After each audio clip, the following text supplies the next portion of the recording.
নমস্কার, আপনারা দেখছেন সময় কলকাতা। সময় নিউজ নিয়ে রয়েছে আমি সৈকত। চোখ রাখবো বিস্তারিত খবরে। বারুইপুরে গণপিটুনি কাণ্ডে পুলিশের জালে আরও এক অভিযুক্ত ইন্দ্রজিৎ মণ্ডল নামে হত্যা মামলায় এবার গ্রেপ্তার করা হয়েছে সাকিম লস্কর ওরফে কেলেকে। বারুইপুরের সূর্যপুর এলাকা থেকেই তাকে আটক করেছে পুলিশ। ওই মামলায় এই নিয়ে মোট গ্রেপ্তারের সংখ্যা বেড়ে দাঁড়ালো ৮। পুলিশ সূত্রে খবর, ইন্দ্রজিৎকে গণপিটুনির ঘটনায় আরও কারা জড়িত রয়েছে তা খতিয়ে দেখা হচ্ছে। তবে তদন্তের অগ্রগতি ভিত্তিতে আগামী দিনে আরও গ্রেপ্তারের সম্ভাবনা একেবারেই উড়িয়ে দেওয়া যাচ্ছে না। আমাদের সঙ্গে এই মুহূর্তে টেলিফোন লাইনে রয়েছে আমাদের প্রতিনিধি জাহেদ মিস্ত্রি। জাহেদ, এই ইন্দ্রজিৎ খুনের ঘটনায় আরও এক গ্রেপ্তার, ঠিক কি জানতে পারছো? একেবারেই দেখো, সূত্রে যেটা জানতে পেরেছি যে গতকাল রাতে সূর্যপুর এলাকায় তল্লাশি চালায় পুলিশ এবং রাতভর তল্লাশি চালিয়ে এই যে ইন্দ্রজিৎ মণ্ডলকে পিটিয়ে খুনের হত্যা, সেই ঘটনায় কিন্তু ইন্দ্রজিৎ মণ্ডলের পিটিয়ে খুনের ঘটনায় আরো একজনকে গ্রেপ্তার করেছে, যার নাম সাকিম লস্কর ওরফে কেলে।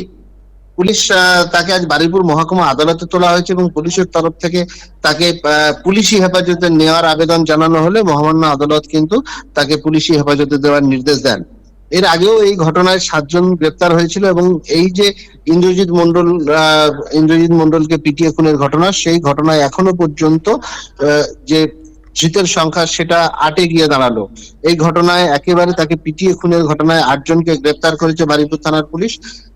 7 জনকে আগেই গ্রেপ্তার করেছিল এবং তাদেরকে জিজ্ঞাসাবাদের জন্য যেমন পুলিশি হেফাজতে নেওয়া হয়েছে, তেমন কিন্তু আবার গতকাল রাতে গ্রেপ্তার হওয়া এই যে কেলে অর্থাৎ সাকিব লস্কর, তাকেও কিন্তু পুলিশি হেফাজতে নেওয়া হয়েছে, তাকেও জিজ্ঞাসাবাদ করা হবে এবং এই ঘটনায় কে বা কারা আর কারা জড়িত আছে, ওই ঘটনার দিন আর কারা কারা ছিল, সেগুলো কিন্তু পুলিশ এখনো তদন্ত করছে এবং এই তদন্তের অগ্রগতি যেমন হবে তেমন কিন্তু আরো আগামী দিনে গ্রেপ্তারের সংখ্যা বাড়তে পারেই বলে মনে করা হচ্ছে। ধন্যবাদ জাহেদ। বারুইপুরে গণপিটুনি কাণ্ডে পুলিশের জালে আরও এক অভিযুক্ত ইন্দ্রজিৎ মণ্ডল হত্যা মামলায় এবার গ্রেপ্তার করা হয়েছে সাকিম লস্কর ওরফে কেলেকে। বারুইপুরের সূর্যপুরের এলাকা থেকেই তাকে আটক করেছে পুলিশ। এই মামলায় এখনো পর্যন্ত গ্রেপ্তারির সংখ্যা মোট বেড়ে দাঁড়ালো ৮।